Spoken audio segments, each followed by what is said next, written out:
Hi again, everybody, and welcome to Facing the Pain. Tonight, we are not going to talk MMA because there's only one card. It's the King of Mo against Rampage, and Rampage came in, I think, at like 253 pounds, so he's taking this fight super serious, and he's facing King Mo. Quickly preview this fight, Sammer. I think it goes 5 rounds. Both guys are exhausted by the end, and they agreed to a gentleman's draw. I feel like this is going to be like a bad heavyweight fight that shouldn't be a bad heavyweight fight. Like 5 years ago, this was a fantastic fight. I guess they fought before, right? Yeah, they fought before. And from what I remember, it was a fairly decent fight. Like, it wasn't anything great, but it wasn't terrible. And now I just don't see how this isn't a terrible fight. King Mo just got knocked out by Mirko Krokop 4 months ago. Dude, there's no shame in getting knocked out by the greatest striker in MMA history. Left kick hospital, or is it the other way around? It's right kick hospital, left kick cemetery. Yeah, the left kick I think Rampage wins. And I don't think anything of Rampage at this point, but I think even less of King Mo. I really think Rampage wins. He came in at 253 pounds. Oh, wait, you weren't kidding when you said that? Let me check the actual weight. Let me be fair to Quentin Jackson, okay?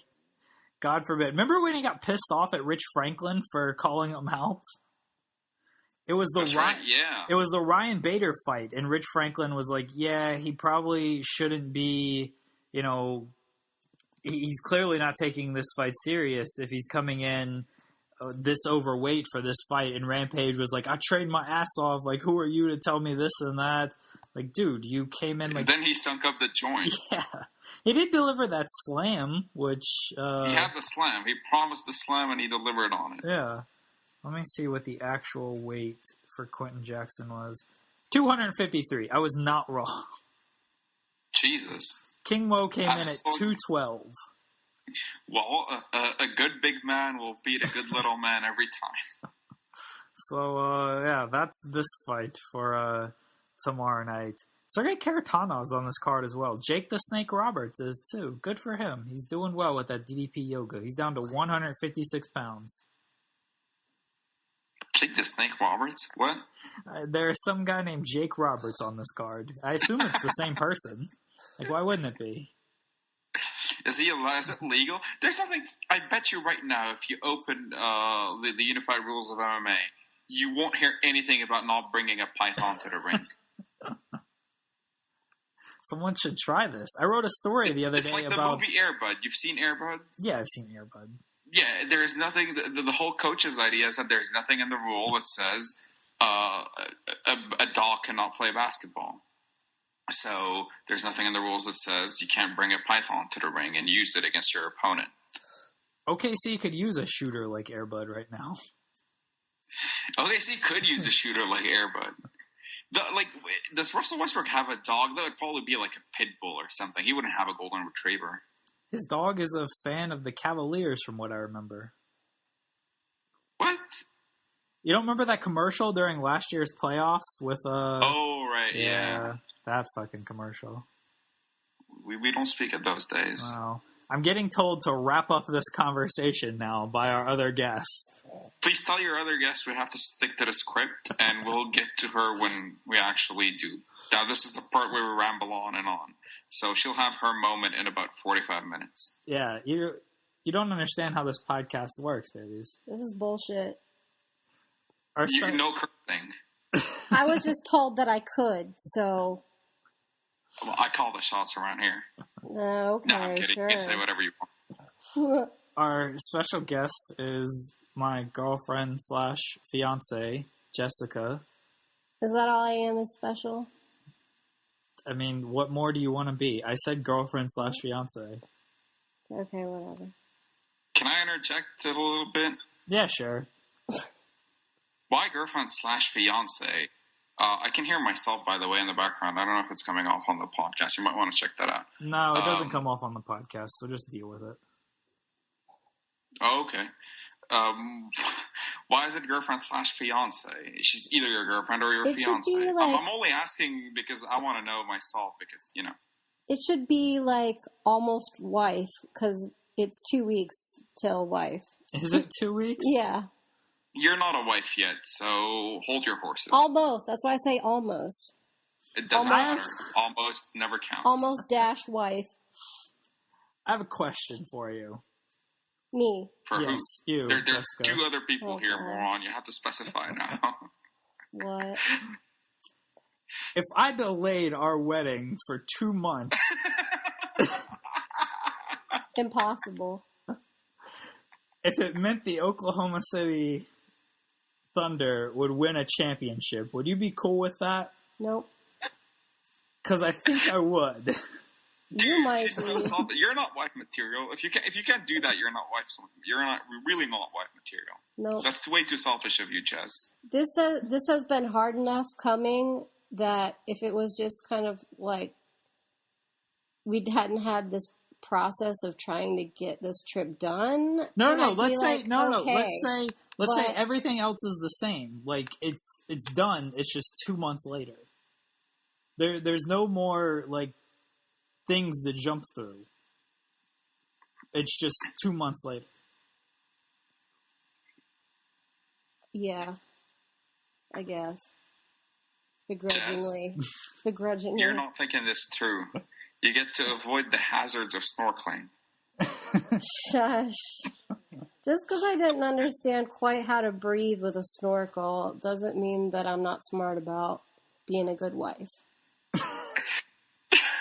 Snorkeling and wife duties go hand in hand, apparently. No, it does or don't not. go hand in hand, No. I guess. The ability to breathe and being a good wife material do go ahead. But you're fine breathing above surface level, so you'll be fine. Most of the time. What? I don't know what My kind of shit lungs are you're into. great. Yeah, I know. It's my mind that's a little off. Well, sometimes I can be foggy and disrupt your breathing. I guess. Why are you on What this is podcast? going on? Why are we even Me? talking about this? Yeah. Because we're talking about wrestling. Oh, that's right. We're going to preview WrestleMania 33. Have you heard that it's the ultimate thrill ride? I didn't until I read a column that told me it was the ultimate thrill ride. They have a roller coaster as part of the set. Do they? They do. I've seen the pictures. Is it like Can you WCW ride Bash at the Beach back in the day? Dude, the theme sets for WCW were awesome back in the day. The Bash at the Beach, and they had another one. Spring Stampede, where they had like horse carriages and stuff. They had some cool theme sets back in the day. They don't have Did any I ever tell sets you anymore. I owned the Bash at the Beach ring? Like with the water gun, the balloons. If you play that shit in the bathtub, dude, my showers, my bath actually used to last like 2 hours. My mom would be worried I'd drown. I love 2 hour baths. For 2 hours. Yeah, but you're not And in I'm there. 30 years old. You're not in there playing with wrestling figures, though. Well, no, but still. Dude, that set was fantastic. The best part about it is there was a button which you press in the middle of the ring where the Bash at the Beach logo is on, would just collapse. So, yeah, like Nash, for me, of course, Nash would be powerbombing dudes, and nobody would press a button. It's just that, like, his powerbomb was so powerful, the dude was going through the ring and underneath the water. It was pretty fantastic. Remember the spring break episodes of Nitro were always awesome because they would take place outside and on the water, and so someone would always go into the water. Yeah. So, but this set looks honestly amazing. I'm really excited to see it all on Sunday. That might be the most exciting thing about this show. But can you ride the coaster? I don't know, but Shane McMahon might try to do it and then jump off of it. Yeah. And then miss jumping AJ off it completely with a diving elbow. Yeah. If he does that, he's the greatest ever. Sammer does not watch the current product, but you don't really need to watch the current product considering they're just using a bunch of guys from the 90s anyway. So. Dude, the two guys in the main event, I'm very familiar with them without watching the current product. I haven't missed out on much. I pretty much watched their heyday. I watch enough, and Jess probably watches more than me, amazingly. No. So just enough. We are going to preview the Ultimate Thrill Ride, better known as #Wrestlemania. It's all about #Wrestlemania. I can't wait. I took a look at the card on paper overall before recording this podcast, and I must say it does not look good. Roller coaster aside, it does not look good. The main event is Goldberg against Brock Lesnar for the Universal title. Goldberg has said he has been miserable during this run.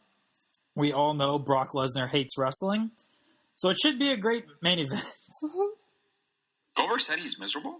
Yeah, he says he's hated training, he's hated going to all these shows and like doing all these stuff. His body is just beaten down and broken, and he's only doing this so his kid can watch him wrestle again. Isn't he the world champion? He is the world champion, wrestling in the main event of WrestleMania. And he's miserable about it. And sorry, I would say, like, considering the kind of like the fan reactions and everything that he gets and saying like this whole thing has made him miserable, I feel is like kind of a slap in the face. Like, people idolize him right now.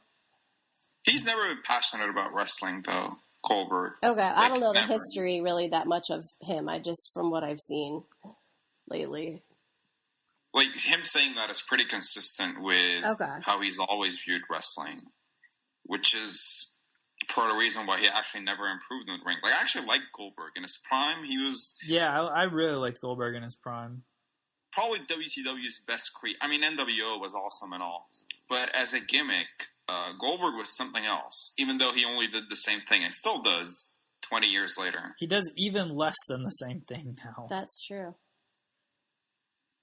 Less than a spear and a jackhammer? All he does. No, that's all he does. Jackhammer? No, in his prime WCW days, like, remember he would do that gorilla press slam the gorilla press into the slam. Like, that was awesome. He would do that gator roll move. Like, I'm watching 90s WCW right now, and Goldberg, he never had long matches, but he had a series of moves that he could do. Now it's literally a spear and a jackhammer. That is it.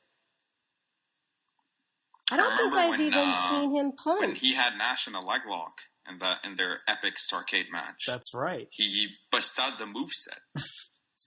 Psychology. You've actually seen the Starrcade match with Kevin Nash where he ended Goldberg's streak. Okay. But I think we were high while watching that, so you might not remember. Hold on. I, too, was high on awesomeness when I saw that. If you have not seen the greatest moment in the history of our sport, I don't think you should be able to be on this podcast. She's Jeremy, seen it. Please explain to her what happened that night. Well, she's seen it, but Goldberg was 305-0. I think that's the official number. I think it was 306. Yeah, I know he was unstoppable, but... It could be. And then he ran into the juggernaut known as Kevin Nash. The Juggernaut? The Juggernaut. Did you just say the Juggernaut? That's what I heard too, okay. The Juggernaut, no. Juggernaut. Is Kevin Nash. I was like, is he running around and then he slams Kevin him Nash or does something? not run, let's be clear. Kevin Nash, he beat him. As the story goes, Kevin Nash beat him in about a minute and a half. It was big boot. It wasn't a minute. What are you talking about? I was making the story greater than it was. That Kevin Nash just squashed this guy. No, it was a 5-star classic. They wrestled for about 10 minutes, which was easily 9 minutes too long. and then a guy came out with a taser gun. Scott Hall. She knows who Scott Hall is. Scott Hall. Okay. Scott Hall came out with a cat. It wasn't a taser gun. It was a cattle prod. Right. They just called it a tongue gun in WCW. No, he cattle prodded Goldberg to death, and then Kevin Nash beat him. Yeah. Well, yes, that's My favorite part is Goldberg selling the aftershock of his tongue gun. Like, you see, like, his whole body was still twitching. Convulsing. I can picture it. It was, as Sammer said, the greatest... I would say second greatest moment, because the greatest moment may have happened the night after. That's right. I was going to make the same... I guess it's not a joke. I was going to make the same claim. When Hulk Hogan and Kevin Nash had a 5-star classic. It was a 5-star classic, honestly. Hulk Hogan only needed one finger to beat Kevin Nash. Yeah, he debuted his new finishing move. You have to see some of this stuff to believe it. Sorry, I don't want to waste time. It's a real shame you're not familiar with Prime WCW. I'm just not big on wasting time. Sorry. As she says, as she does this podcast. Well, that's right. It's WrestleMania week. I had to take one for the team. Brock Lesnar has... You haven't seen Prime Brock Lesnar. You just know him as the guy who throws a bunch of suplexes. He used to have some... And then just shows up to get money. He was actually a good wrestler. Yeah, he was really good in his prime. But yeah, now he just kind of shows up, stands there, and gets paid a lot of money to do that. I can't imagine this match going more than a couple minutes. I'm assuming Lesnar wins because... He's lost enough to Goldberg? I mean, he has, like... He's lost twice. Lesnar needs to get his heat back. It can't last that long. Goldberg can't go, and Lesnar probably has no desire to go long either. So, yeah, and if Goldberg's just miserable, he doesn't want to keep this up for longer than past WrestleMania. Which is why Brock Lesnar will likely win, and they're going to close WrestleMania with a 3-minute match. Which might not be the shortest match in WrestleMania history when you take into account Hulk Hogan against Yokozuna. Actually, the shortest match in WrestleMania history took place last year. I'm talking main event, sorry. Okay. Because The Rock, not needing help from the all-time GOAT, beat... Who did he beat? Some dude from the Wyatt family, right? He beat Rowan, I think. I think he beat Rowan. Rowan or Harper, one of them. I don't even remember. In 6 seconds. Yeah. In the greatest segment in the history of our sport. That is true. So, yeah, this match. I don't honestly... What were they thinking having this as a WrestleMania main event? Like, has this generated interest in terms of, like, storyline? I think it's just because they're both so big. Has the angle actually been any good? No. The angle... It started as a video game back at Survivor Series. Like, when the new video game came out in October. Yeah, it was the first time ever they're in a video game together. Yeah, even though it wasn't. And so it started off as that, and then it became a match for Survivor Series. And it was really bad because Goldberg wins this match in, like, 2 minutes, and then Goldberg wins the title. But even before he won the title, Brock Lesnar just challenged him to a match at WrestleMania. And Goldberg just accepted. And I didn't understand why, because he's beaten him twice. Like, why does the babyface who's won twice accept when the heel wants that? Like, it doesn't seem to make sense to me. They could have done it so much better to where, you know, Goldberg cost Lesnar the title, or Goldberg or Lesnar cost Goldberg the title, or Lesnar, like, just destroyed Goldberg in front of his kid or something. Like, why is this man agreeing to this match after he's already beaten him in a minute and a half?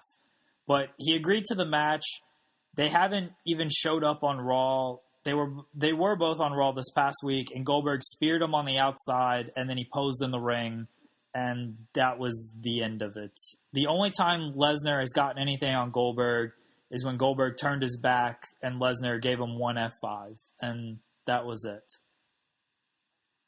Sounds amazing.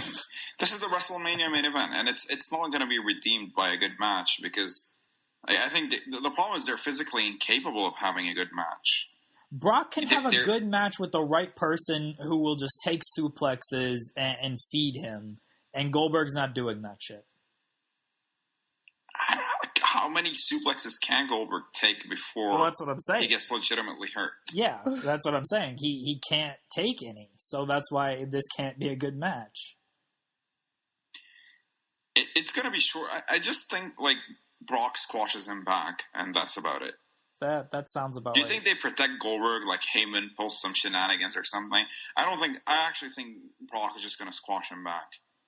I don't think Goldberg... I mean, maybe he still cares enough about his character to where he's like, I need this protection. But if I'm WWE, like, why? Like, who gives a fuck what Goldberg thinks? He's gone after WrestleMania anyway. Didn't you say they should recreate their WrestleMania 20 match? I think they do that. I said they should recreate that. Like, move by move? Yeah, move for move. which includes, like, 20 minutes of stalling, and then that's about it. That wasn't a match. That was a confrontation, remember? That's right. That's true. Yeah. I did say that. It would probably turn out to be a better match than whatever this match is going to turn out to be. But I wish if I didn't know any better and I thought there's still a Money in the Bank thing, I would have thought like whoever has the briefcase would just cash in because this is going to be super anticlimactic. I don't see how this is going to be satisfying in any way. Last year's main event wasn't either. Wasn't it Roman versus somebody? Yeah, against Triple H, which went on 20 minutes too long. And that's going to end up being a way better match than this one, which says a lot. Yeah. It's going to be a better match, but the moment is going to feel about the same. I don't know. I wasn't sure there was a moment for Roman and Triple H. At least with Goldberg and Lesnar, you know it's going to be short. Like, Reigns and Triple H, it was 30 minutes. Like, it was midnight by the time it ended. The show was already 6 hours long. That was just... And it wasn't a good match. Like, that was just a slow and painful death. At least this one will be over with quickly. Yeah, was Triple H trying desperately to have a classic with his boy? Yeah, I mean, that's WrestleMania Triple H. Like, he's always shooting for that classic that he only has with... Does Triple H have a one-on-one classic? The Undertaker Hell in a Cell, probably. But I said one-on-one. Oh, one-on-one? Yeah. I mean, the Hell in a Cell was one-on-one. No, it wasn't. That was a triple threat match. Yeah, it really was a triple threat match. A good Triple H one-on-one WrestleMania. I thought his first Undertaker WrestleMania match. Yeah, that one's kind of 17, underrated. I remember that was good. The Jericho main event WrestleMania 18 was whatever. I don't remember was Triple H hurt in WrestleMania 19? What happened? Oh, no, that was the Booker T match. My God. Yeah, when people like him don't get to be champions. Yeah. Oh, okay. Obviously, the triple threat at WrestleMania 20 never took place, and it wasn't one-on-one. Actually, it was one-on-one. Shawn Michaels against Triple H. I think the Cena match. Did he have a one-on-one match against Cena? I feel like that might have been good. I think he had one at WrestleMania 22. The Batista match was good too, from what I recall, when he put Batista over. So then, what is he striving for at this point?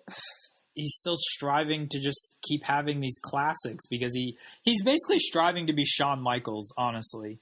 And all of these matches are like fine, good at best. Yeah. None of them I actually call very good. His first match with technically his second match with the Undertaker, but the prequel to the Hell in a Cell is probably one of the most overrated matches I've ever seen. Remember, I watched that on the 100 matches you have to watch, and I couldn't stand it. Like I was probably into it originally because like the streak was alive and you thought it might end, but that thing has lost all kind of replay value. I never saw, especially even in kayfabe, it's overrated.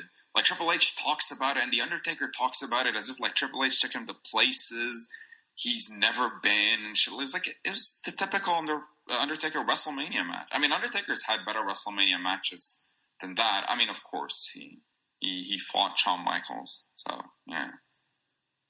Well, this WrestleMania main event's probably gonna suck, and Brock Lesnar, they're gonna keep the title on just a part-time guy. So, is there a remote chance Goldberg wins? If he does, I would have to think that they take the title off of him the next night. Yeah. Which, it's possible, I guess. I just don't know who they put the title on. I like how it's fine to put the title on Lesnar because he's the lesser part-timer of the two. Like, his part-time is less of a part-time, if that makes any sense. And it doesn't, hence this main event. The co-main event is Bray Wyatt against Randy Orton. I have no interest in this match. I was going to say, I'd rather watch the main event. I think it's going to be hilarious. Why hilarious? Yeah. Because of Randy Orton fucking torching Bray's house was just like laughable. It was just like, wait, what? And so I just hope it's just as like weird. And you've not had to. Randy Orton didn't wrestle last year. You've not had to sit through a Randy Orton WrestleMania match. You don't know what a Randy Orton long match is. That's the problem. And it's going to be a long match to compensate for the main event. I just want to see him strike that pose like in the middle of wrestling like 10 times because that just makes me laugh.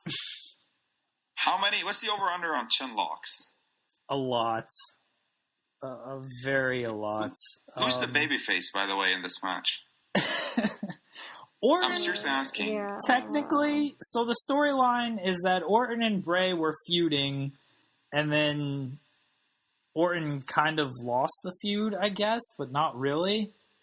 And so Orton decided to just join the Wyatt family, and he earned Bray's trust. He won WrestleMania, or won the Royal Rumble. He'll probably win WrestleMania. But he won the Royal Rumble, and then he said, I'm not going to fight you, Bray, at WrestleMania. And then the very next week, he burned down Bray Wyatt's compound, and basically, which is a total babyface move, obviously. And, of course. And he said, I earned your trust, I learned all your secrets, and then now I'm going to destroy you, and I'm going to take your title. And this all would have been okay. Like, babyfaces have done dastardly things. Like, it's pro wrestling, whatever. His acting is so bad, though, that it just didn't come off as believable or anything. And then last week on SmackDown, Bray put a cross on him while holding him backstage. And this past week on SmackDown, Randy Orton had the same cross and staked it into the ground. It's a very bad feud, and Bray Wyatt as the champion is doing nothing, and Randy Orton has been around for 15 years and is not good. I think the feud missed, they missed the chance here, because Orton escalated things when he burned down the house, but he could have escalated further by taking it to the newspapers if he had to. He should have. It would have been better. I think burning down somebody's house is worthy of being an article in a newspaper. I'm pretty sure arson is illegal. Not in pro wrestling. AJ Styles, actually, he came out the next week because Orton said AJ Styles won the number one contendership, and we'll talk about this when we get to the AJ and Shane feud. He won the number one contendership, and so he thought he was facing Bray at WrestleMania. And then Shane and Daniel Bryan said, no, now you have to face Orton for the true number one contender. And AJ came out and said, this guy just burned down somebody's house. Why is he not in jail? Yeah. That's a good line. AJ is great, and I hate that he's stuck in a match with Shane McMahon, but what can you do? I hate Randy. Randy Orton is my least favorite, at least among modern pro wrestlers, right? Like, I cannot stand this guy. I cannot stand his work. Cannot stand his promos. I cannot stand his douchey-ass face. And I definitely cannot stand his matches. He definitely thinks his shit don't stink. It's a good thing you brought up shit, because he has shit in somebody's back before. Tell her that story. Yeah, Randy Orton used to, and may still, I don't know, go around and shit in girls' bags. And guys' bags, probably. Bags? Yeah. Like behind the scenes? Yeah, in the locker room. As a joke? I guess it was a joke. Everybody says he's a... what's her name? Maria Kanellis? Yeah. She was interviewed, and she talked about what big of an asshole Randy Orton is. And the way he looked at the divas, he basically... I guess they're not called divas anymore, but whatever. They're women, Sammer. Of the revolution. That's been happening for 3 years, supposedly. He's really disliked backstage. Takes himself too seriously. Seems like nobody likes this guy. And the worst part, even worse than shitting in somebody's bag, is his matches suck. Honestly. He's had some good matches. Like, I remember he had a great match with Shawn at Survivor Series, but then everybody has a great match with Shawn. I think he and Cena had a few good ones, but when you have 300 matches together, you're bound to have a few good ones. He's been there forever, and the Foley stuff was good. Like, that kind of made him as that guy. Yeah, that's true. But I can't recall like a good, just flat out singles match like that. That wasn't. Even the Benoit gimmicks. Match was not great. If Benoit in his prime couldn't carry you, then you know. Yeah, he's not good. I have no desire, and I don't think Bray Wyatt's good either. People want to try to give him. Oh, Bray is really boring in the ring. I think they need to change him up. I don't know. They need to just decide what they're doing with the gimmick is what they need to do. But people want to try to say Bray Wyatt is good. Like, outside of a Daniel Bryan match, which it's Daniel Bryan, I can't name you a single good one-on-one Bray Wyatt match. Where's the initial promise? Wasn't it shown when he and like the Wyatt family was was having good matches with the Shield?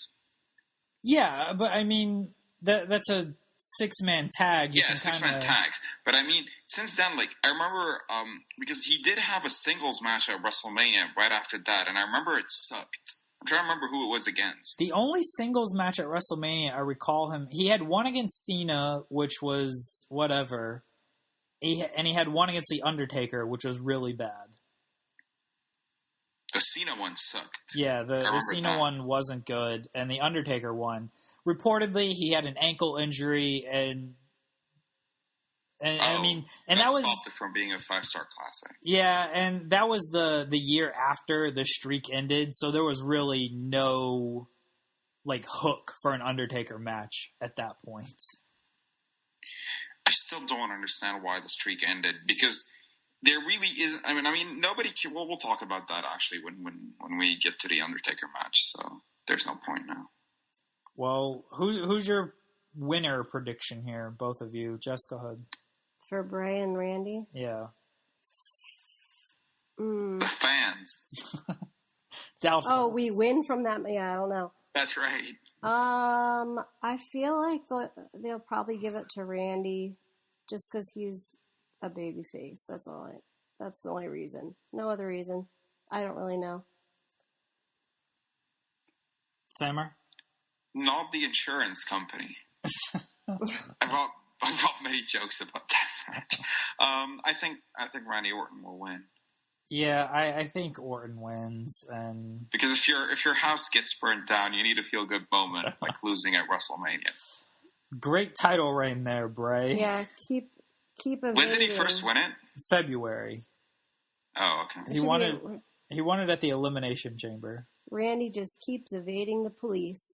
The continuing saga. Didn't Randy break into Triple H's home, or did Triple H break into his home? Jeez. I don't remember that. Before their WrestleMania match, when one of them broke into the other's home? At least they didn't have a gun, right? They did not have a gun, that is true. Oh, that's an old school reference by an unlikely source. Yeah. Mm-hmm. She knows a little bit, Okay. based on what I've told her. And what I see. Right. I saw that episode. That's right. Yeah. I'm showing it to you.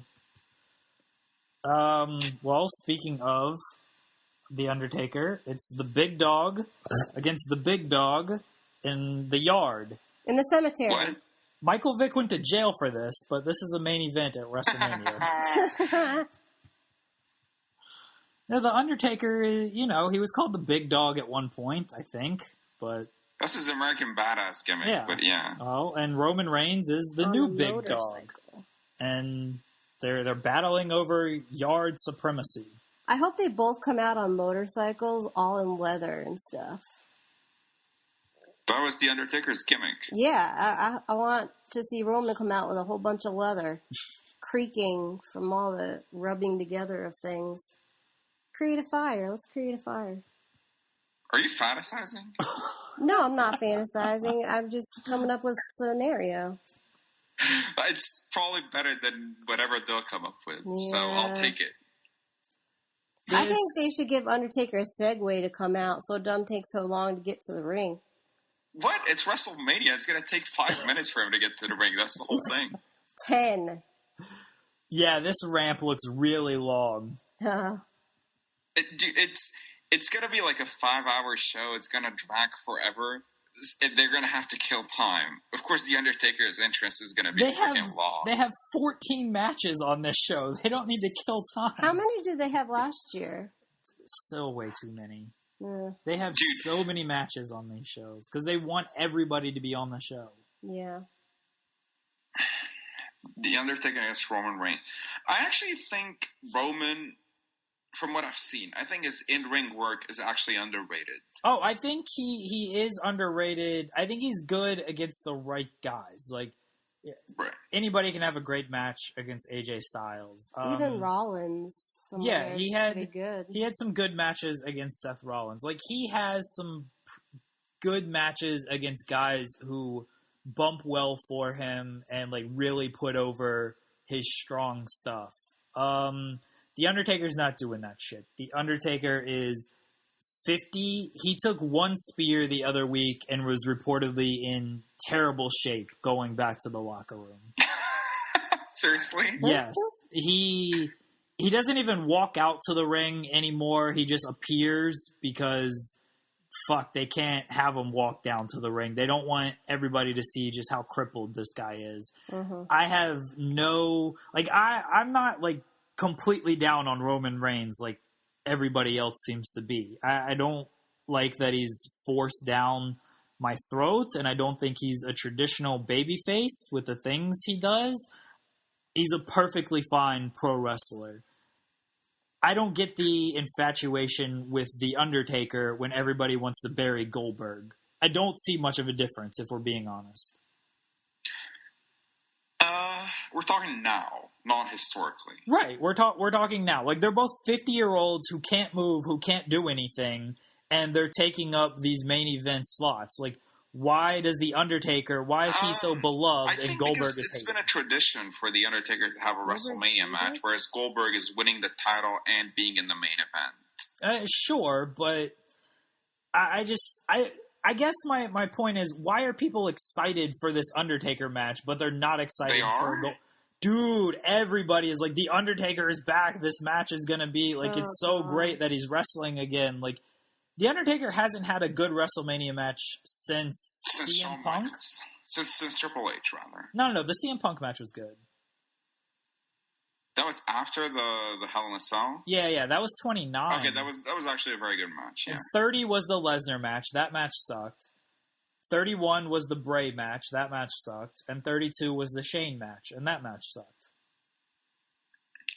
It's the thing. I think The Undertaker, the killing of the streak was very symbolic, because not only did it kill The Undertaker's modern day appeal, because let's be honest, he was only, for the most part, only appearing for WrestleMania, and the streak was the whole thing.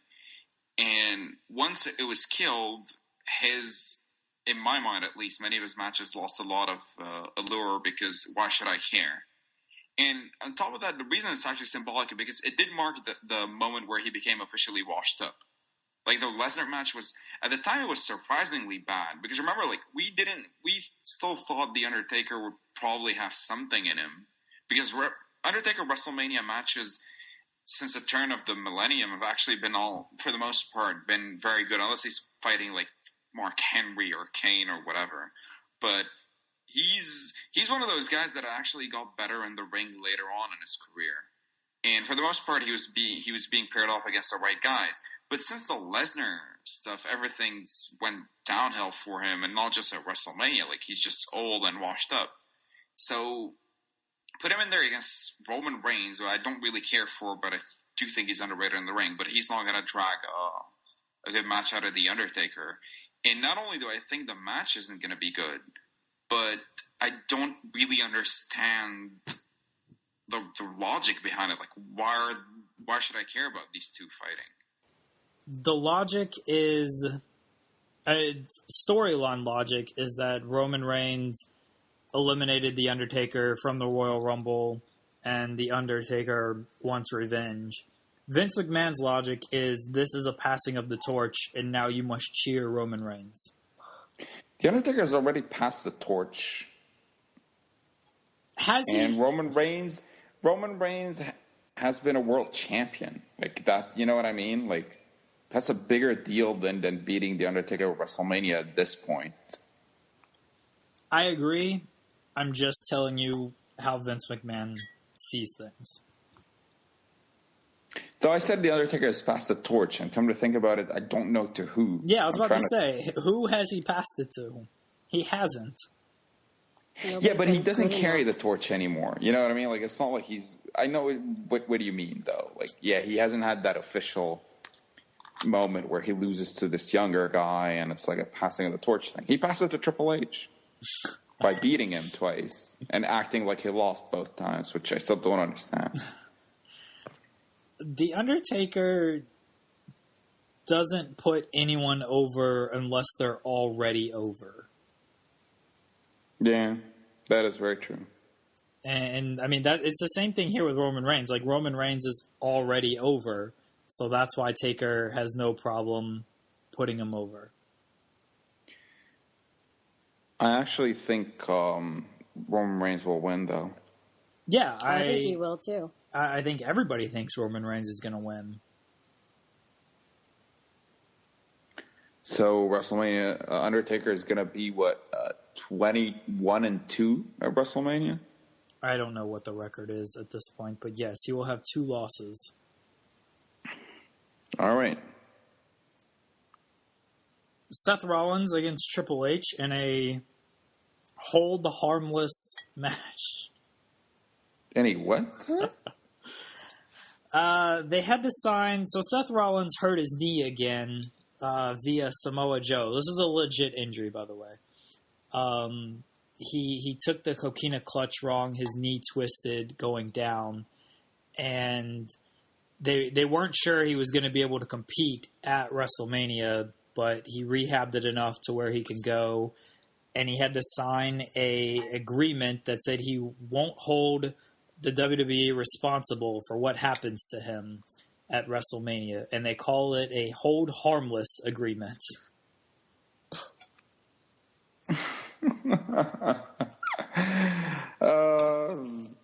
I've never seen one of those. Yeah, I would say, as a lawyer, how do you feel about that? I'm half offended. Hold harmless agreement. Yes. What kind of agreement does Bray Wyatt have with WWE, considering one of their employees just burned down his house? Well, he didn't get the insurance from WWE, so that was his own fault. Hold harmless agreement? Hey, don't ask me. I'm just telling you. So, but why does that mean he's wrestling Triple H? Triple H, he turned on him way back when, and handed Owens the Universal title, and you know the story of Seth Rollins turned on the Shield to join up with Triple H, and then Triple H turned on Rollins to give Owens the Universal title, and ever since that time, Rollins has wanted his revenge, and he's finally going to get it.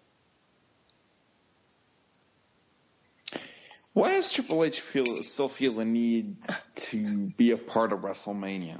Mm-hmm. Because he's the game, damn it.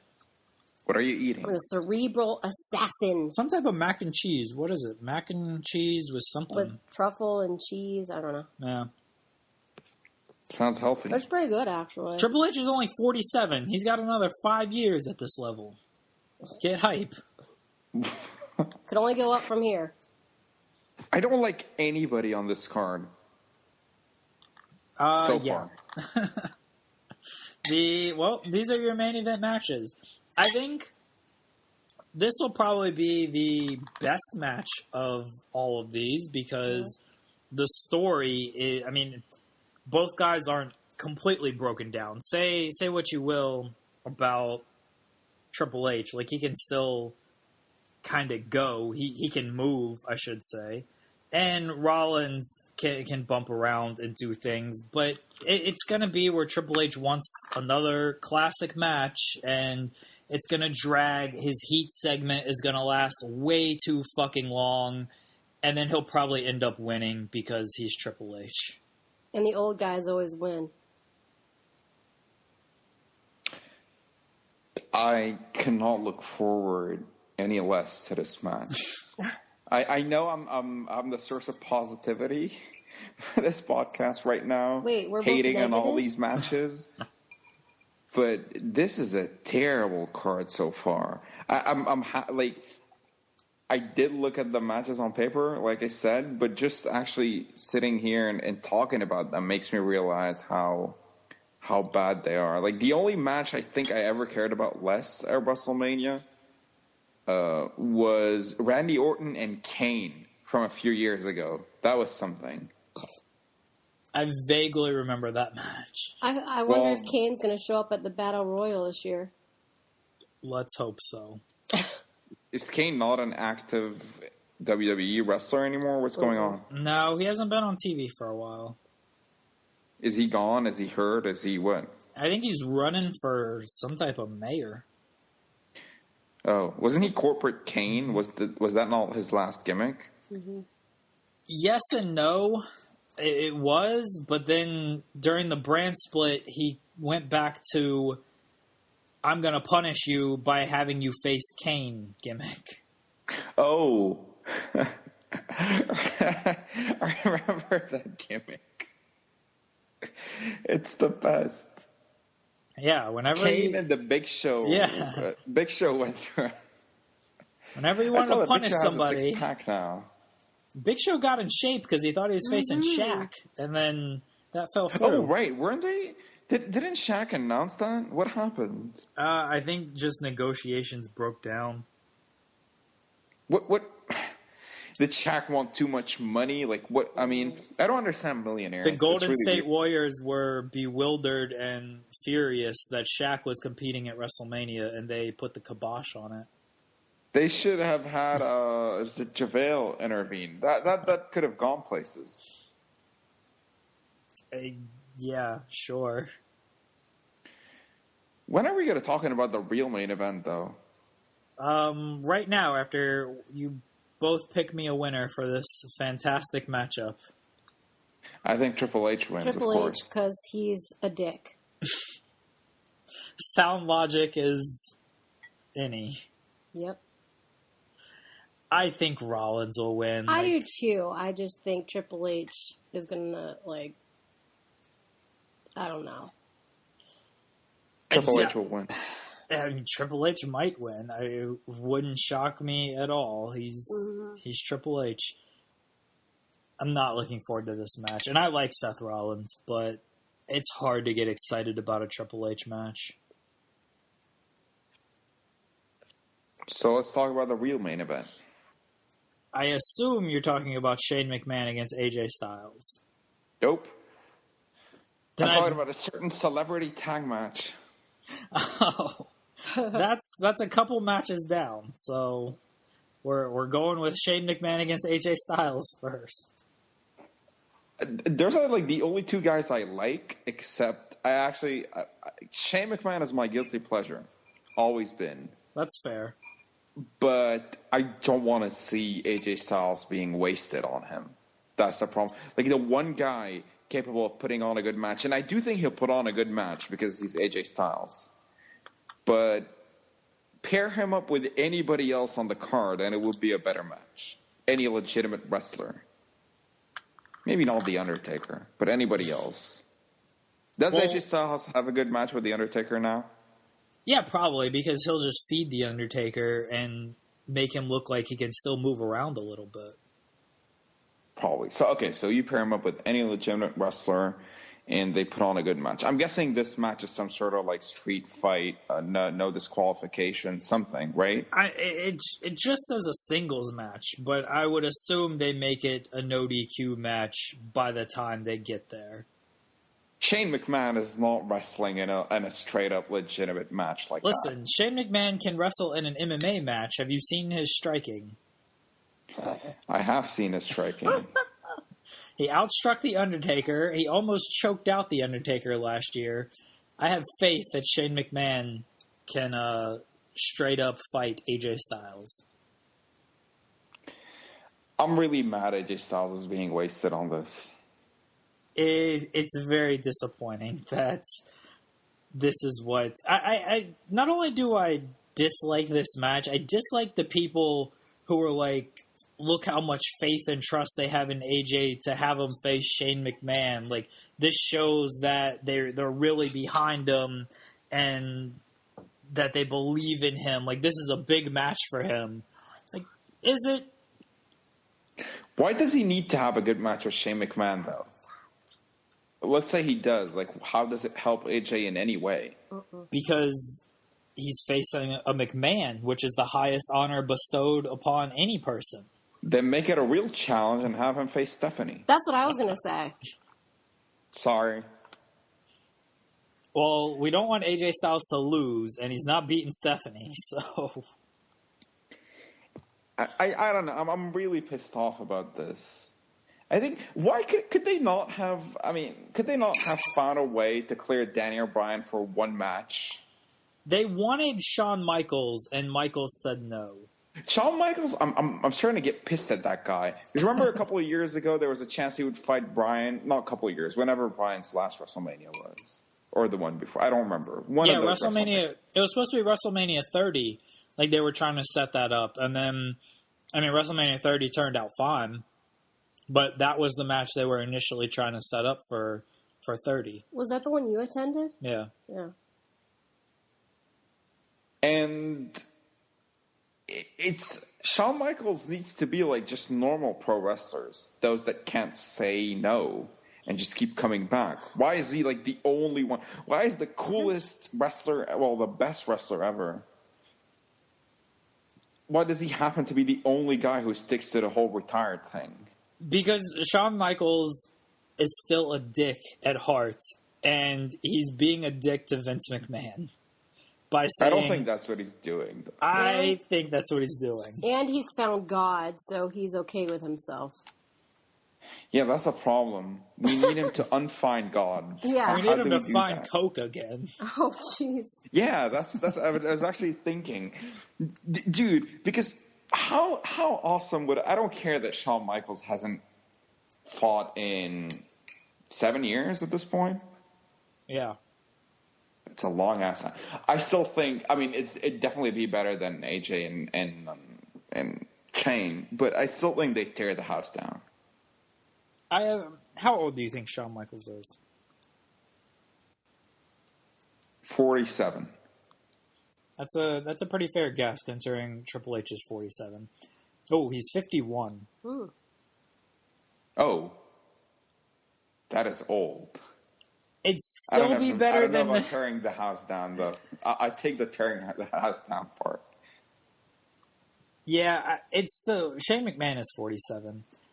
it'd still be a better match than against Shane McMahon. I do think at this point, though, we're kind of romanticizing how good Shawn Michaels is.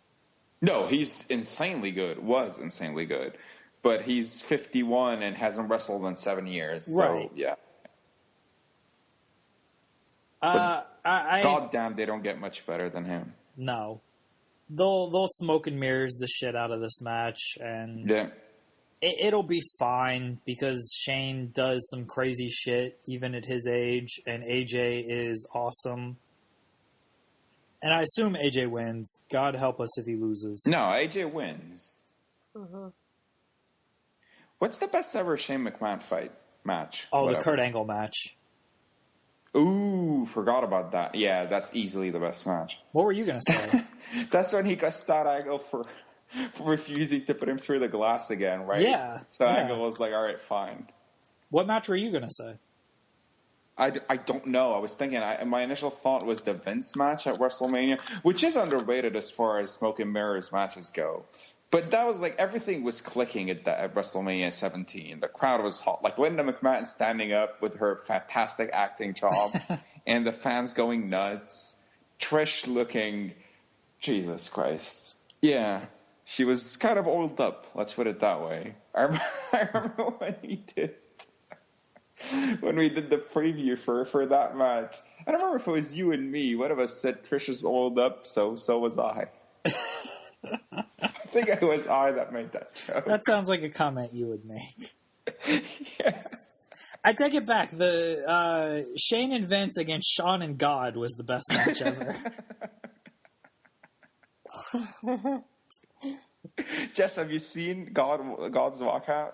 No. Oh, I gotta show you God. You need wrestling. to share that. Okay. I'd like to see that, actually. It's amazing. I'd wrestle God if I could. It's amazing. Speaking of breaking glass, Shane got put through some glass by AJ.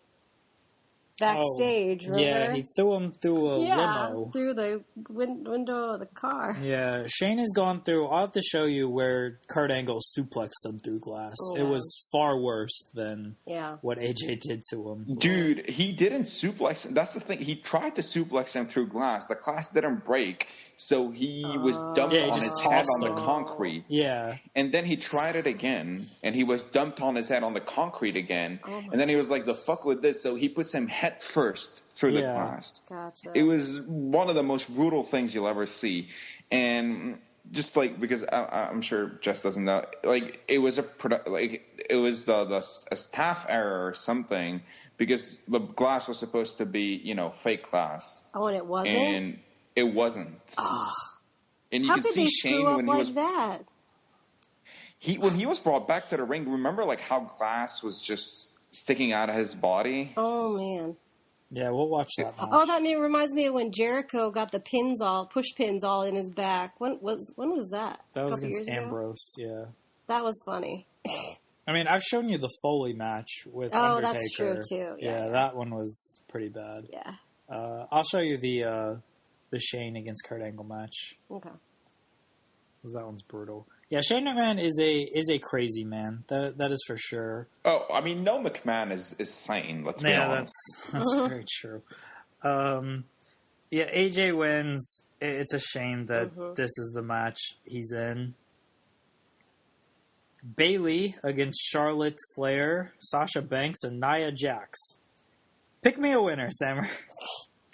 I'll go with the Flair because, I mean, she's Flair's daughter. But I don't know any of these other chicks. The only chick I'm familiar with is Paige. Is she on this card? No, she's too busy in the back room. No, Paige and harsh. Paige and her cakes are not on this card. Let's not gang up on her. I don't want to three-way her. Well, she might like that though. So Nia Jax is actually The Rock's cousin or some shit. So if that sways your opinion. No. I don't enjoy her fighting style at all. I was mainly talking to Sammer. Shut up. I'm a rock mark. That's right. I'm on this, and in my opinion counts too. Okay. It counts the most. It should. It does. Okay. I think Bayley or Sasha will win. I really don't know, and I really don't care. This feud has been terrible. I couldn't care less. In the best feud on the card, and probably the best match, Chris Jericho against Kevin Owens. That's what I'm looking forward to. They're going to do it first, and then we can all turn off WrestleMania. Are they first? I don't know. Oh. Has Owens made the list? Owens officially made the list this past week. Yeah, on Monday night. That list thing, I remember you were pissed at me once. So you texted me that I just made the list. And you sent me like this animated Chris Jericho thing. An emoji. And I didn't understand what the fuck you were talking about. So he explained to me the gimmick, and I went on YouTube and I saw like a best of Chris Jericho highlight package from 2016, and it was all just him doing promos and telling people that they'd made the lists, and I thought it was hilarious. Chris Jericho has gotten so much mileage out of himself by reinventing his character so often. It's... You have to give it up for that guy, how he completely just reinvents the wheel with who he is and what he does with these things. Jericho's a genius in terms of... He went through some really stale phases, but then again, he's been around forever, so he's been around as long as Goldberg, probably longer. He's been around longer than Goldberg. Yeah. So that's understandable. And he's definitely not as good in the ring as he used to be, and he used to be pretty damn good. But as far as on the mic, for the most part, the guy's career has been pretty awesome. He's done some fantastic stuff. Obviously, the early WWF stuff when he first debuted was truly great. But even, I think, there are some phases that are sort of forgotten or underrated. Remember his feud with Shawn in 2008? Oh, yeah, that feud was awesome. When he got Shawn's wife involved. That ladder match was... It's honestly underrated, even though I think a lot of people praise it. But they have so many ladder matches and stuff nowadays that it kind of gets...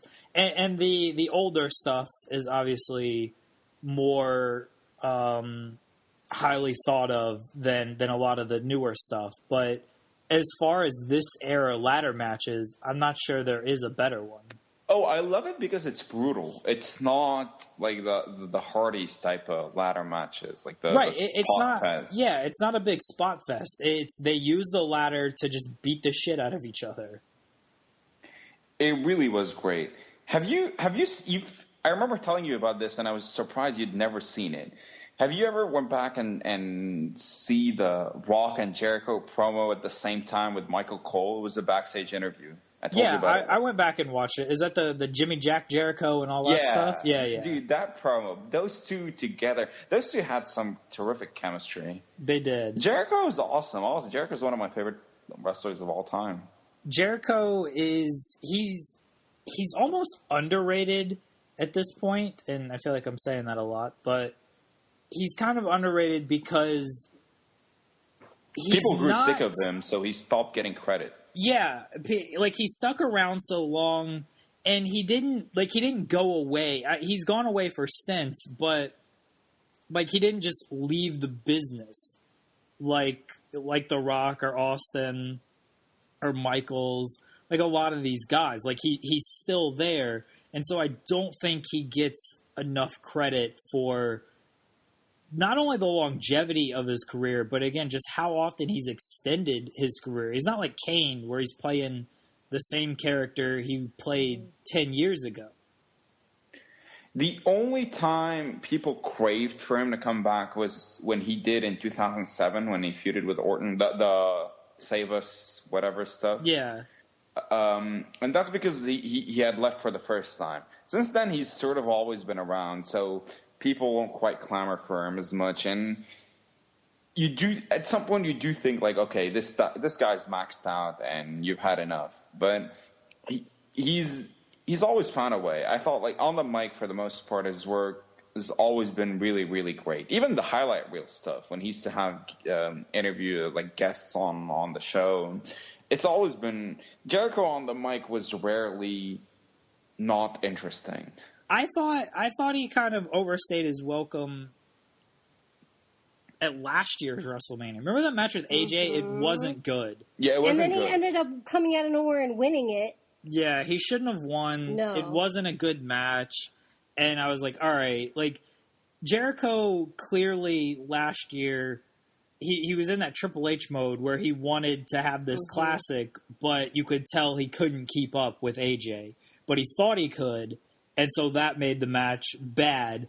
And so it just felt like, all right, Jericho needs to just go away.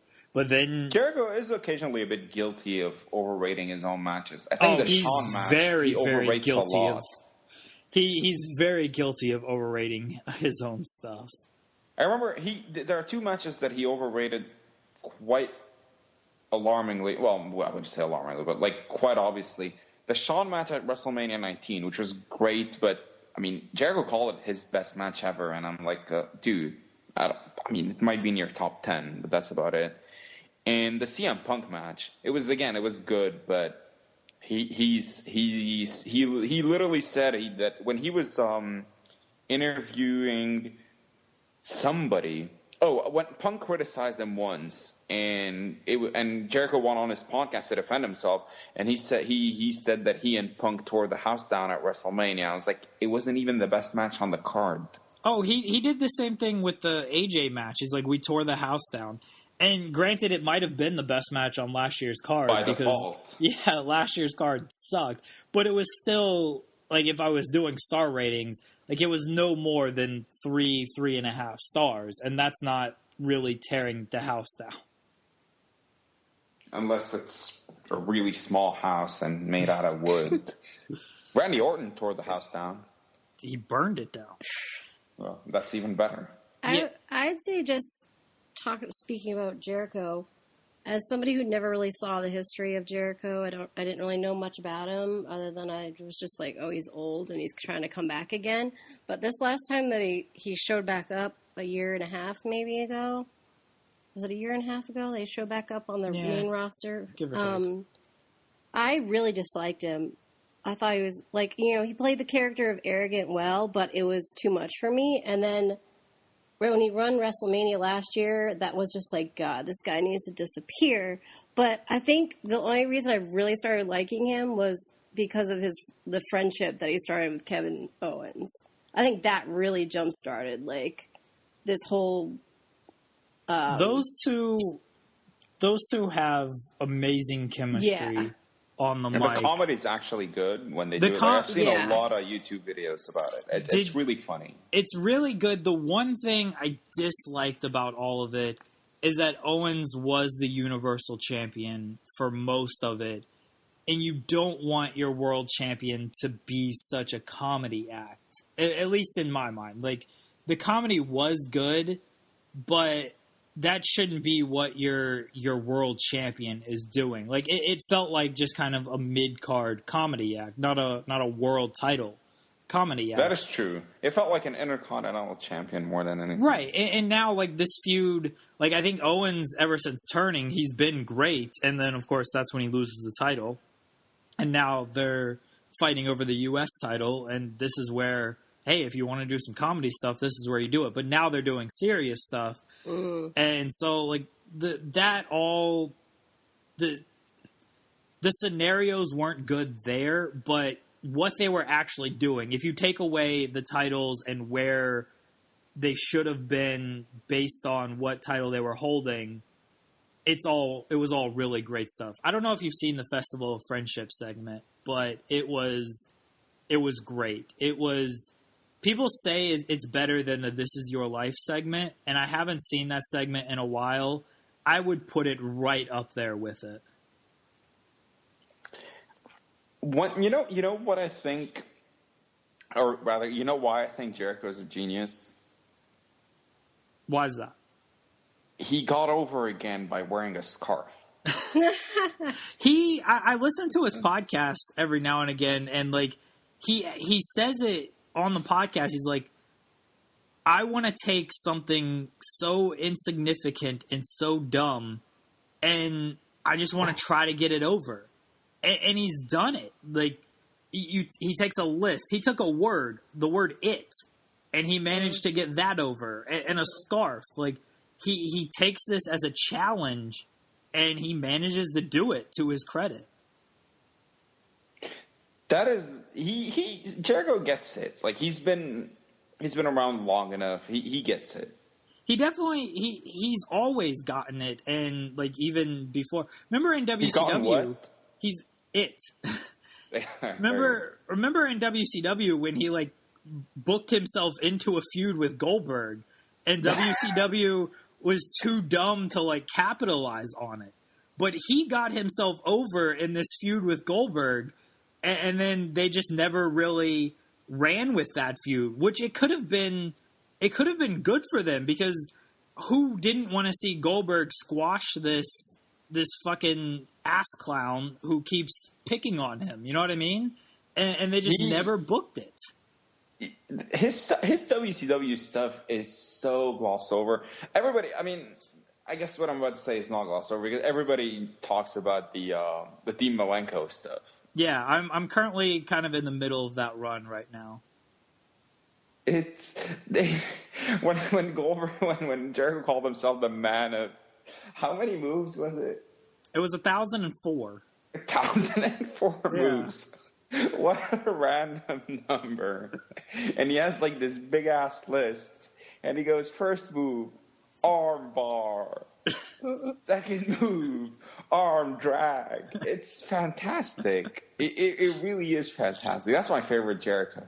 Armbar's on there like 3 different times. 3 different times, yeah. He does the bit after he loses the title, because Dean Malenko wasn't supposed to be in the match, but he was under the mask, and he wins the Battle Royal, and then Malenko beats him for the title.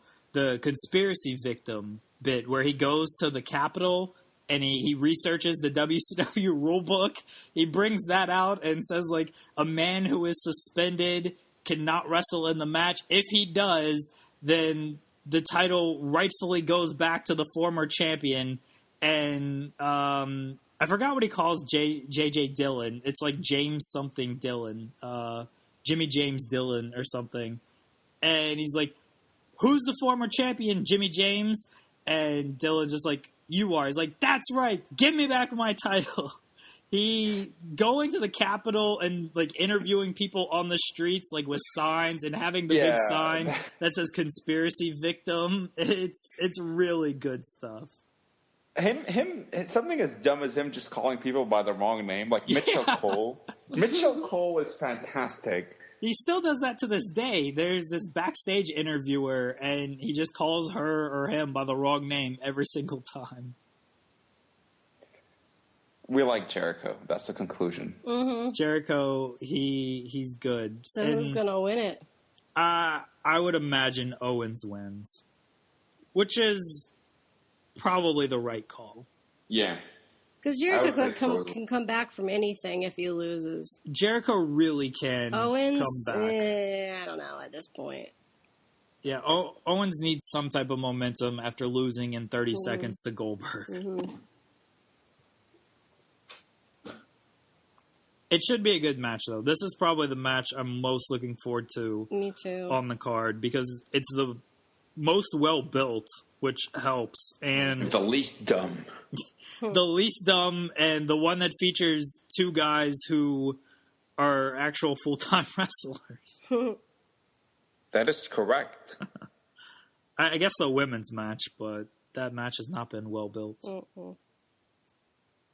In the real main event, The Miz and Draymond Green with Maurice in the corner against John Cena and LeBron James with Nikki Bella in the corner. Can't wait for this match. And if you don't know what he's talking about, check out Jeremy's blog.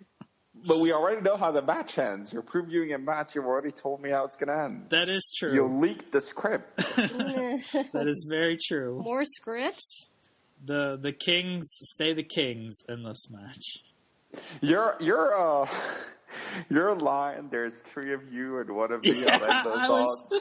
I was very proud of that line. That was really good.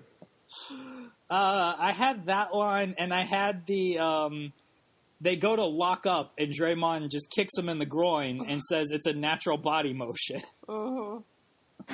Yeah, that's more of an inside. So it's not that much inside, but you need to be among the NBA Twitter. Well, I mean, in the know when it comes to NBA Twitter, but that's your audience on that one. Not even Twitter. So. You just got to know basketball right now. I mean, it's on an NBA site, so I would assume most people got it. Because most of the jokes. Is there a comment section on that site? Because I'm really intrigued. I want to read what everybody thought. I don't know. I think so. You just have to scroll down, and I think there's a load comments. I mean, most of the jokes were basketball related instead of wrestling related because it was a basketball site. But yeah. Yeah, and that confused me a bit when I read it, but that is true. I had a lot of questions. Mm-hmm. Now you know what you're marrying into. Yeah, I've known for a while. And that's what I do my best work, though, is just fictional sports entertainment. Mm-hmm. Fictional sports entertainment. Yeah. That should be your Twitter bio. The fictional sports entertainment, right? Like the Game of Rings series. Like that's some of my other best work, and that's fictional sports entertainment. The factual stuff just isn't as fun. No, I like to take facts and make stupid stories about them. But what if winter were here all along? It might be. Oh, so he told you about that show. Oh, God. Oh, I read it. The Rings? No. My Game of Thrones theory. I'm pretty sure I told you. Yes, you did. Yeah. Yes. I think you just looked at me and said, you're really dumb. Yeah, and I would agree with her. There are 2 things that really showed how dumb you are. That and the Gandalf, the Saruman yell at Gandalf. He played that so many times, Sammer.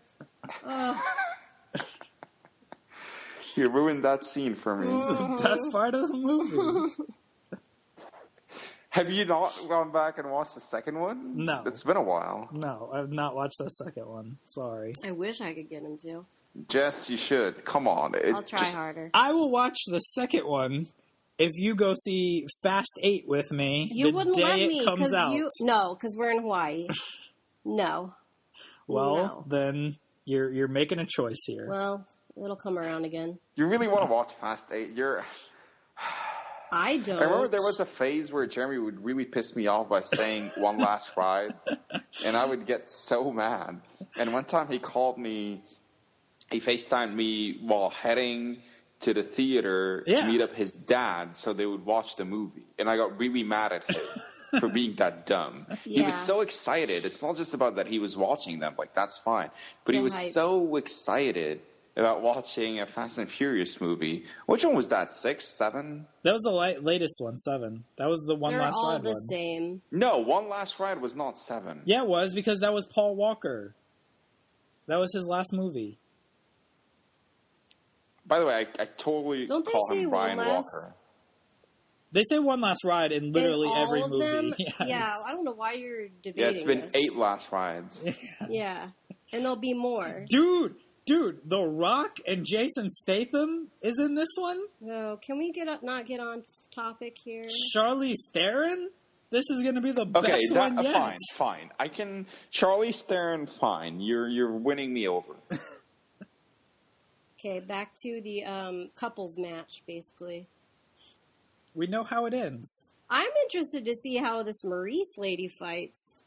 The real match is John Cena and Nikki Bella against The Miz and Maurice. The build-up has been good. I've actually, on the SmackDown side, this has probably been the best built match because Miz has thrown kind of shoot cheap shots at Cena, and Cena has thrown shoot cheap shots at Miz.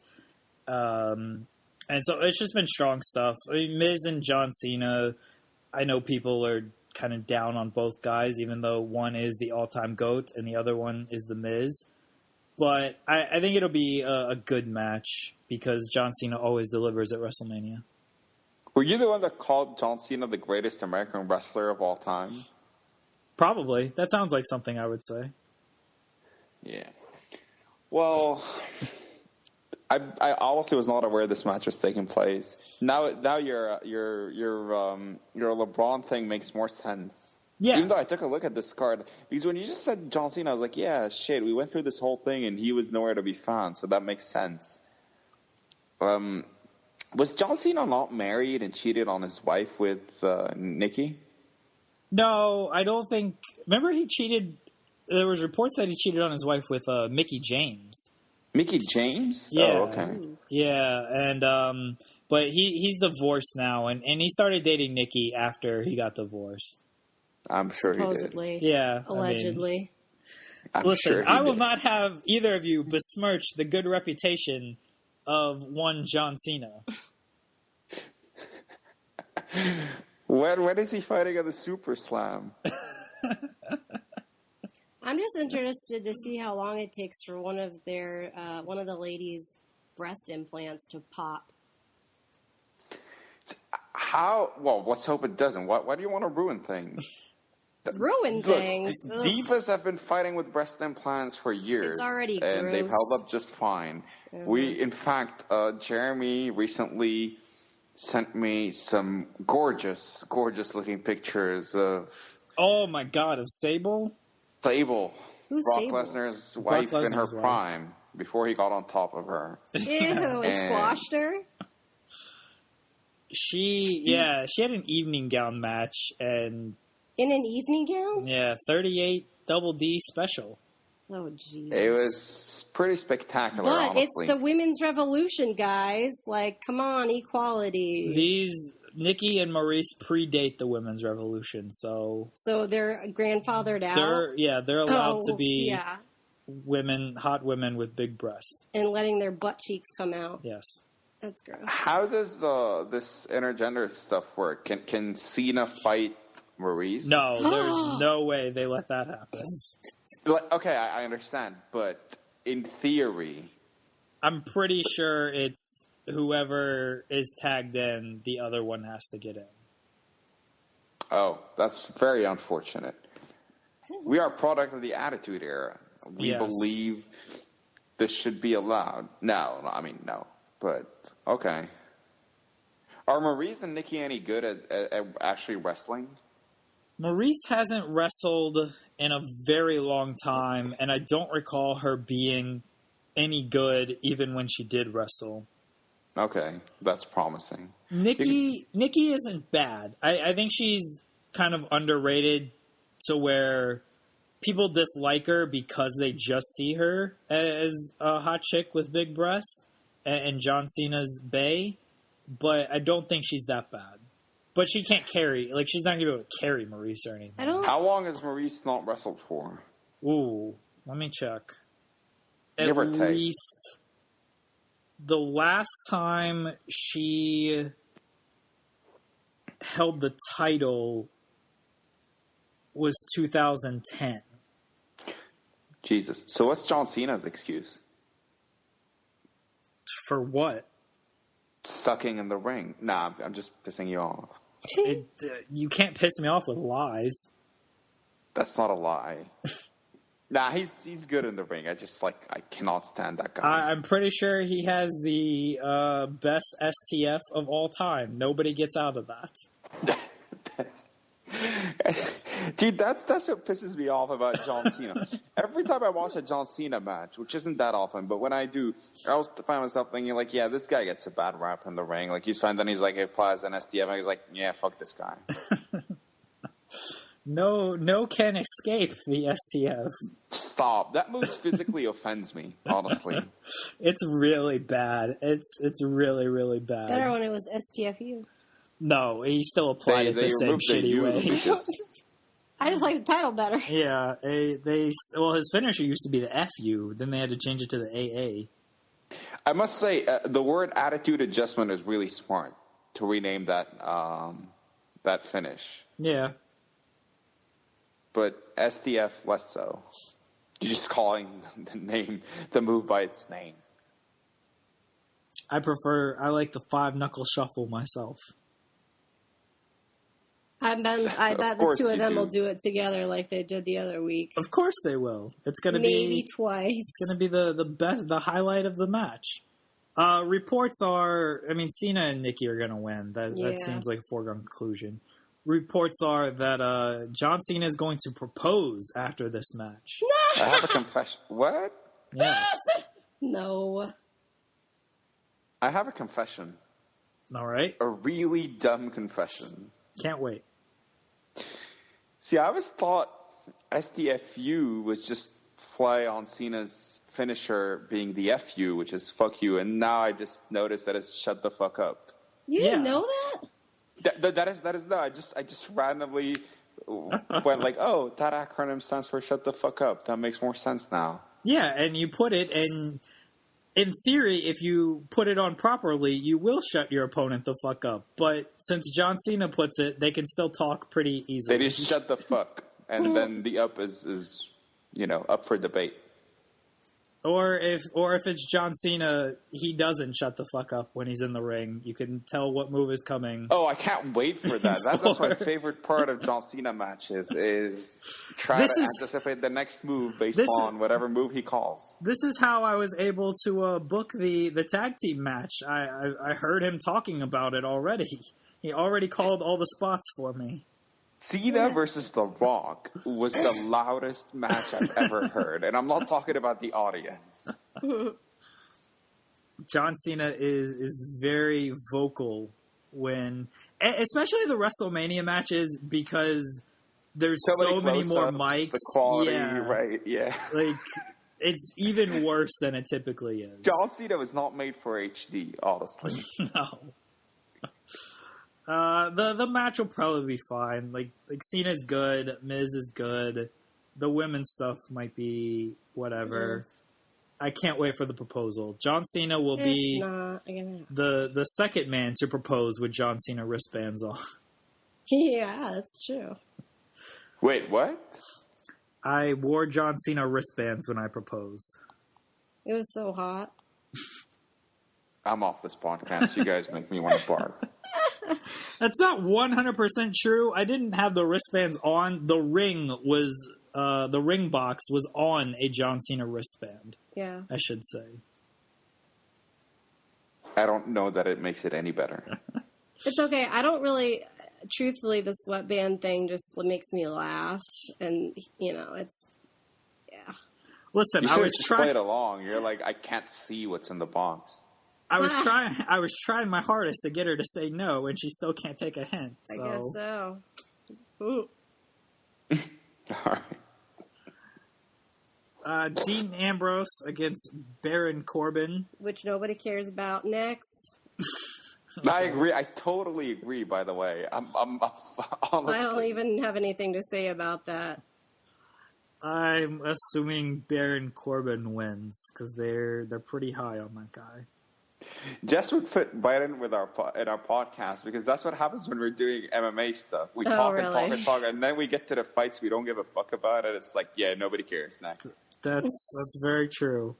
Luke Gallows and Carl Anderson against Enzo and Cass, against Cesaro and Sheamus. Triple threat ladder match for the Raw tag team titles. They had to get a ladder match on this show. It's going to last 7 minutes.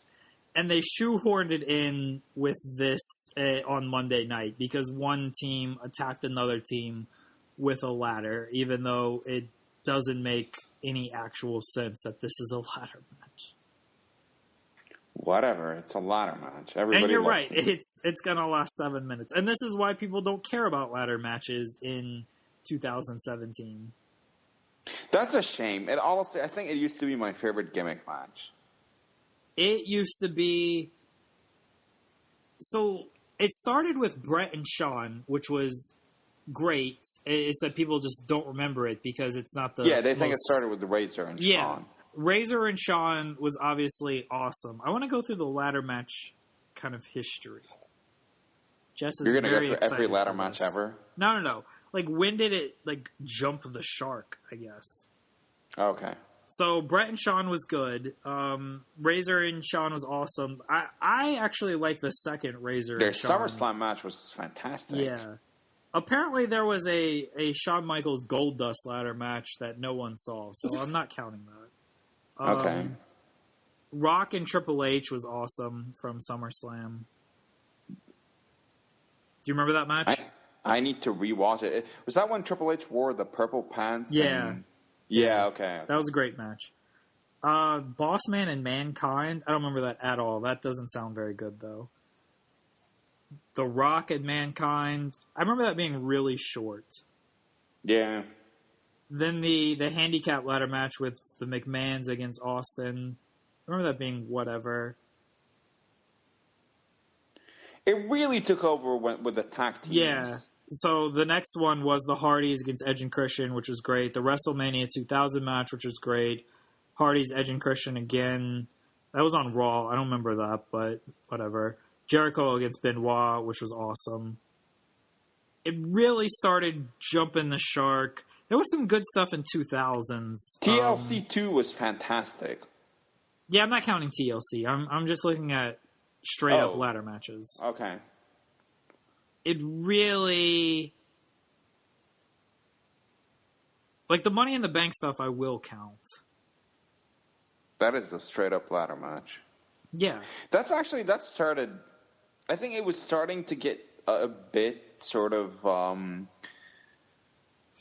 played out before that, but the Money in the Bank match, after the first two ones, which were great, like with Shelton Benjamin doing some insane stuff, it started to go stale. It's not that the matches weren't good, it's just that the whole concept was starting to be worn out. I think it jumped the shark when Triple H and Kevin Nash had a ladder match. Triple H and Kevin Nash had a ladder match? Yeah, sledgehammer on a pole. I need to go watch that shit ASAP. TLC 2011, in case you need a date there. Or an Nash event. had a ladder match in 2011? Yes. What's a sledgehammer? Instead of, like, the title hanging above the ring, a sledgehammer was there. So Why? So are you supposed to hit the other person with it or just grab it? I guess you just hit the other person with it. What kind of anticlimactic bullshit would that be? He grabbed the sledgehammer, so he wins. Game's over. I want to rewatch this match, actually. It'd be like Thor. It's like, hammer. I legit want to watch this match. I bet it's fantastic. No, but they jumped the shark way before that. There's actually a fantastic ladder match that many people forget about. It was Nitro and Mercury, Johnny Nitro and Freddie Mercury. Mercury. What was his name? Wait, what? Freddie Mercury. That would be very impressive. But what was his name? Nitro's partner. Joey Mercury. Joey Mercury. Yeah. Right, not Freddie. Okay. London and Jesus, Kendrick. Yeah. And two more. I think it was William Regal and the other British dude.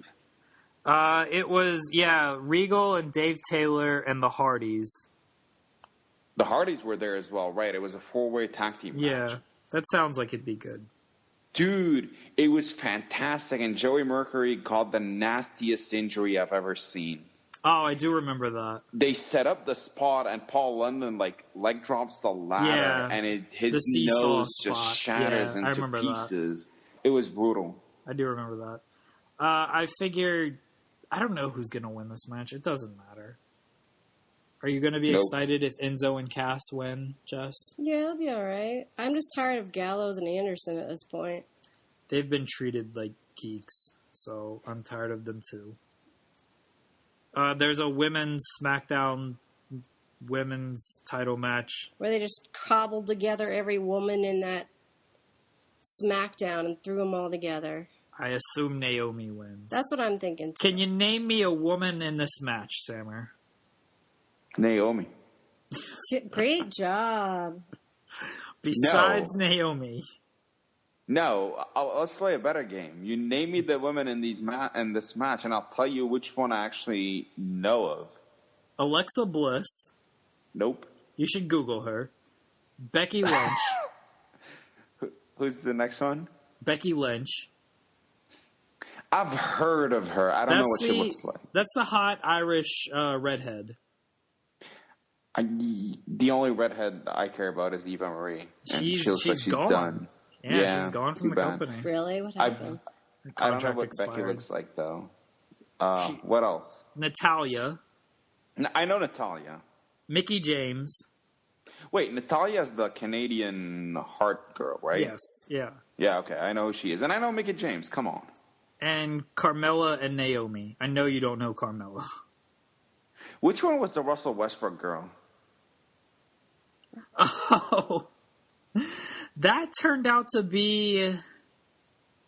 It turned out to be Mickie James, but it wasn't, like, that obviously wasn't Mickie James. There's no way it was her under the mask. Yeah, no, it wasn't. Like, that's who the mask person ended up being, but that wasn't who was under the mask at the time. I don't remember who that actually was under the mask. It wasn't any of these girls, though.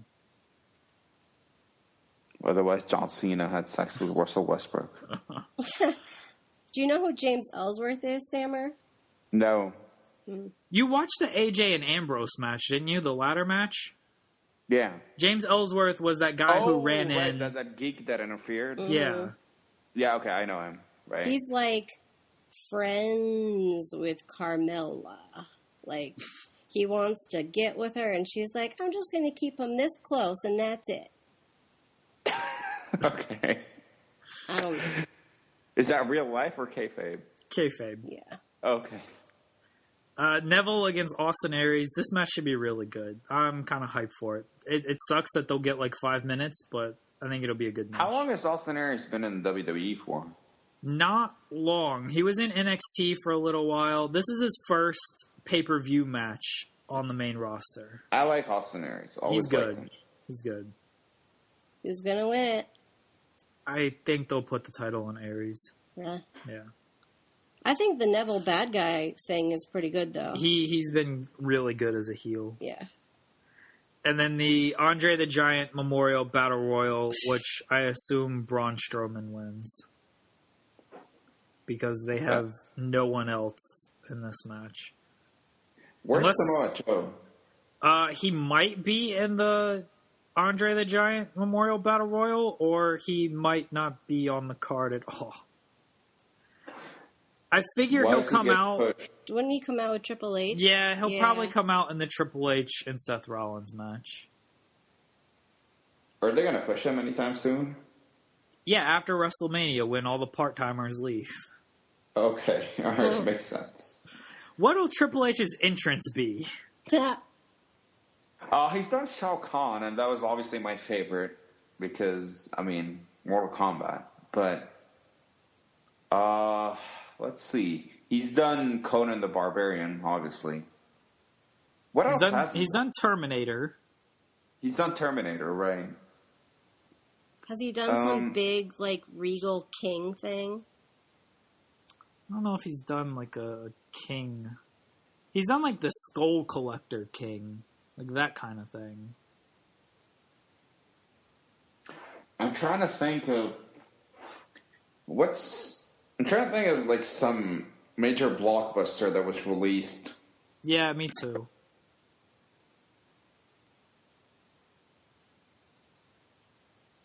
I don't know what it'll do. I'm sure it'll take 20 minutes and be the highlight of the match, though. Stephanie's promo last year was... Didn't that get you off? Hey, we're not talking about that. Oh, Stephanie. I remember I was hating this match because I didn't care about Triple H or Roman Reigns. And Stephanie comes out and cuts this promo in full, like, dominatrix mode. And I remember texting you, I was like... She's won me over. I'm a worthless peasant. She's right. I'm rooting for Triple H. Yeah, Mistress Stephanie is something else. Stephanie in general is something else. That is very, very true. Her best phase is still the general manager of SmackDown phase. Good God. Yeah. Well, that's WrestleMania 33. The ultimate thrill ride. What a card. What old timers are going to show up? That is true. Hulk Hogan said he's not going to be there. I assume Michaels shows up because he's actually working at NXT right now as one of the trainers. So I figure he'll be there. Like they always they always have an excuse to bring in Austin and Rock. Like they always want The Rock no matter what. I hope The Rock FaceTime CM Punk live on the show. Yeah, The Rock can do whatever he wants. The Rock is like doing 20 different things right now, though. He's promoting Fast. Baywatch. He's shooting Ballers. Yeah, he's promoting Baywatch. He's also working on something else. The Rock is a busy man. That's where he got to start, though. There's also a concert, because you can't have WrestleMania without a concert. And who's playing? Lunch Money Lewis, Pitbull, and Flo Rida. Always Flo Rida. They love me some Flo Rida. They do love Flo Rida. I'm pretty sure he just took his shirt off on that one time, and Vince McMahon was like, we have to have this guy every single year. What, does he get a hard-on for him or something? Flo Rida is jacked. He's very in shape, and Vince McMahon likes his men in shape. Yeah. Did you just say likes? It's way more than like. Yeah, that's... Vince McMahon did try starting a bodybuilding federation at one point. That's how much he liked in-shape men. Vince McMahon... There's a very famous GIF on the internet of Vince McMahon reacting to... It's edited together. You know what I'm talking about? Yeah. It's like he's reacting to Stacy Keibler, isn't he?